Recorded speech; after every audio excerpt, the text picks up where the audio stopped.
La team, salut, j'espère que tu vas bien, c'est Jérémy. Aujourd'hui, je te fais une vidéo bourse pour changer, mais en même temps, je sais que tu aimes bien ça parce que, tu vois, je fais un suivi régulier de mon PEA sur cette chaîne et il y a beaucoup de personnes qui sont arrivées, qui se sont abonnées suite à ce type de vidéo.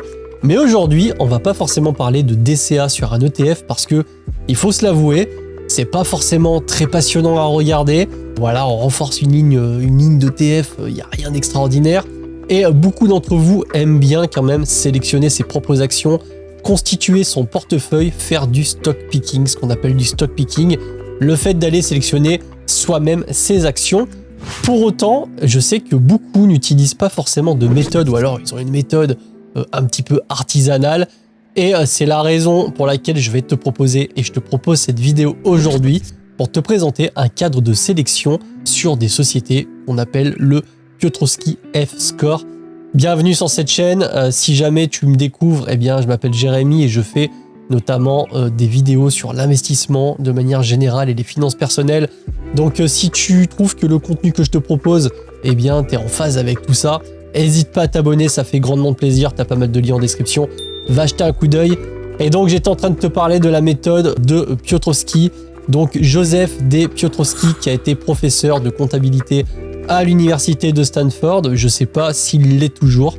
Il a mis en place une sorte de méthode, un cadre de sélection, un cadre de notation qui permet de mesurer la solidité de la situation financière des entreprises afin de dénicher des entreprises qui sont sous-évaluées.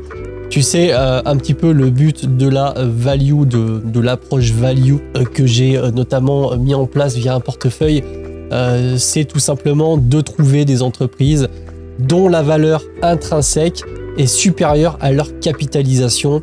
Ça veut dire quoi tout ça si tu n'as pas forcément les termes techniques et si la bourse est un petit peu nouveau pour toi?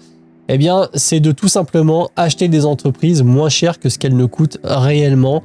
Pour te faire une image, c'est exactement comme si je te disais, ce coffre-fort là, tu l'achètes, il coûte 10 000 euros. Et par contre, à l'intérieur, il y a 20 000 euros de cash. Tu trouves que l'opération est intéressante. Tu te dis, attends, j'achète un coffre 10K, à l'intérieur, il y a 20K, elle est où l'embrouille? Eh bien, pourtant, en bourse, c'est exactement ce qui peut se passer. C'est assez rare, mais on trouve régulièrement des actions qui sont sous-évaluées avec une grosse marge de sécurité. C'est-à-dire que la valeur intrinsèque de l'entreprise est tout simplement supérieure à sa capitalisation, c'est-à-dire au prix que tu vas l'acheter. Du coup, ce qui s'est passé, c'est que Joseph D. Piotrowski, donc on va l'appeler Piotrowski, a mis en place une méthode de notation, comme je te l'ai dit, qui est binaire, c'est-à-dire que c'est très facile. C'est en 9 critères, en 9 points de notation. Soit c'est OK, soit ça ne l'est pas. Du coup, tu as un 0 ou un 1 suivant le critère. Les critères, t'inquiète pas, on va les voir juste après. Et ça te permet de te donner un score qu'on appelle le Piotrowski F-Score.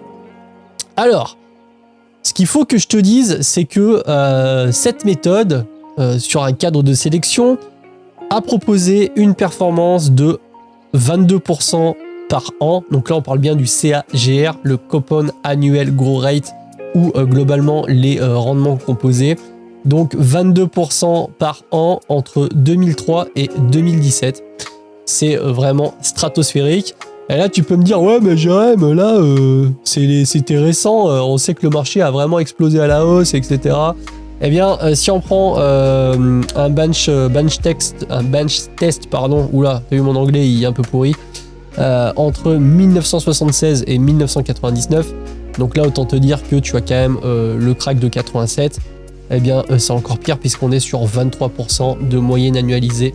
C'est complètement stratosphérique. On va tout simplement voir ensemble comment sont notées les entreprises, sur quel point la notation porte.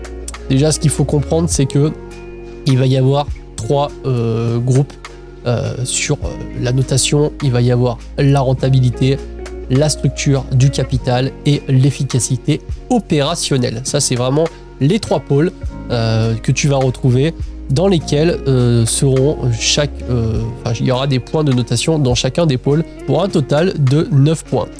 Premier point, et on va attaquer par le secteur de la rentabilité, ça va être obligatoire, l'entreprise doit avoir un résultat net positif. Ça, voilà, catégorie sur les résultats nets, bah, c'est très simple. Résultat net positif, 1 point. Résultat net négatif ou nul, 0 point. Deuxième point, un cash flow opérationnel positif. Pareil, 1 point si la société génère des liquidités pour l'année en cours, 0 point s'il n'y a pas de liquidité. Troisième point, on a la variation positive du ce qu'on appelle Return on Asset. Donc 1 point si la société améliore sa rentabilité par rapport à l'année précédente. Je le rappelle, le ROA, donc le Return on Assets, ça mesure la rentabilité annuelle des actifs par rapport au bénéfice net réalisé. Je te mets la formule et la petite note pour que tu puisses avoir quelque chose sous les yeux. C'est toujours plus agréable. Donc là, pareil, 1 point s'il y a une amélioration et 0 point s'il n'y a pas d'amélioration. Et le dernier point qui concerne la rentabilité, c'est la qualité des résultats reportés. Donc globalement, 1 point si le cash flow opérationnel est supérieur au résultat net. Ça permet de s'assurer que le revenu net n'est pas influencé par des astuces comptables. Voilà, c'est pour savoir si la comptabilité est réglo. C'est une bonne façon de s'assurer pareil des résultats. Donc ça, ce sont les 4 points sur la partie rentabilité. Et on va passer tout de suite au deuxième groupe qui est la structure du capital. À l'intérieur, tu vas voir, il y a 3 points. Le premier étant la diminution de la dette à long terme. La dette, on le sait, dans les entreprises, ça permet d'avoir un effet de levier. C'est exactement comme la dette personnelle quand tu vas contracter un crédit immobilier. Et donc, 1 point si l'effet de levier, donc l'endettement, diminue par rapport à l'année précédente. Donc voilà, si ça diminue, 1 point. Si ça diminue pas ou ça augmente, 0 point. Autre point, c'est l'augmentation du current ratio. Alors, le current ratio, c'est quoi ? C'est un indicateur de la liquidité d'une entreprise et de la capacité à satisfaire ses obligations court terme. Globalement, c'est tout simplement d'honorer ses objectifs et ses obligations à court terme. Et le current ratio est mesuré pareil. Et si la liquidité s'améliore par rapport à l'année précédente et donc que le current ratio augmente, 1 point. Le current ratio, pour rappel, quand il est supérieur à 1,5, c'est considéré comme plutôt bon. Donc si jamais tu as une entreprise à aller évaluer, n'hésite pas à faire le petit calcul du current ratio. Et le troisième point de notation sur la structure du capital, c'est est-ce que le nombre d'actions en circulation baisse ou pas.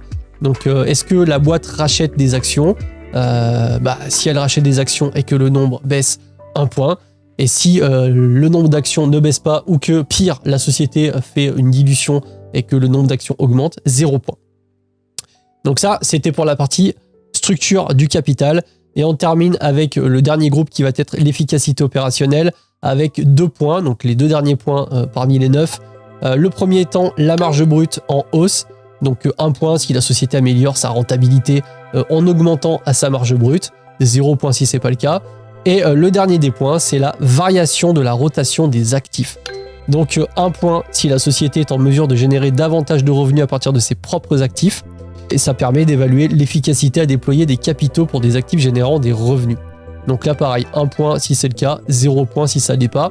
Et une fois que tu as tous ces points ou pas de points, hein, tu fais ta somme et ça te donne donc du coup un résultat entre 0 et 9. Et on a trouvé en tout cas les données, les statistiques ont montré que quand les entreprises mesurées ont eu un résultat Piotrowski F-score entre 8 et 9, eh bien, t'augmenter vraiment de manière significative la probabilité que tu sois en présence d'une entreprise value et qui te donne de très bonnes performances à moyen et long terme. C'était une méthode parmi d'autres. Cependant, c'est une méthode qui est quand même largement utilisée par les gestionnaires de fonds. C'est une méthode qui, elle, toute seule, ne suffit pas selon moi, même si elle est très bonne. C'est vrai qu'à côté, tu peux par exemple la coupler à une méthode de calcul qui s'appelle le Baynish M-score. Ça permet de s'assurer qu'il n'y a pas de manipulation comptable parce qu'évidemment, si tu t'amuses à calculer un Piotrowski F-score sur une entreprise alors que les données sont manipulées, eh bien, tu auras forcément de fait un Piotrowski F-score faussé. Donc, quand on le coupe au Baynish M-score, qui est un score qui permet de savoir avec précision s'il y a des manipulations comptables ou pas, si vraiment les chiffres annoncés sont réels ou pas, tu te retrouves quand même avec un Piotrowski F-score qui est très proche de la réalité. Et petit scoop, eh bien, par exemple, des grosses sociétés comme Apple, Microsoft, je te cache pas qu'elles ont quand même des Piotrowski F-score relativement élevés. De mémoire, on est sur 8 sur Apple. Après, Apple étant quand même une entreprise, ce qu'on appelle de croissance, qui a très très bien performé, le Piotrowski F-score est aussi et notamment très utilisé pour tout ce qui va être de recherche d'actions sur les portefeuilles value. Tiens, c'est bizarre, portefeuille value, premier épisode constitution d'un portefeuille small cap value sur ma chaîne, il y a peut-être un lien, tu vois. Peut-être pour ça aussi que je te parle de ça, parce que c'est vrai que j'ai pas mal pensé le truc, pour me rendre compte vraiment globalement de ce que c'est que tout ça, de tous ces scores, de toutes ces ratios qu'on peut trouver. C'est vrai que ça peut vite faire tourner la tête, on peut vite être perdu. Pour le coup, cette méthode, elle est simple dans sa façon d'être, parce que c'est binaire, c'est où ça l'est, où ça ne l'est pas, et t'as plus qu'à faire le calcul. Moi, je te cache pas que tu vas le voir sur le suivi du portefeuille Small Cap Value que je commence à mettre en place. Là, c'est le début, mais petit à petit, il va y avoir de plus en plus d'actions.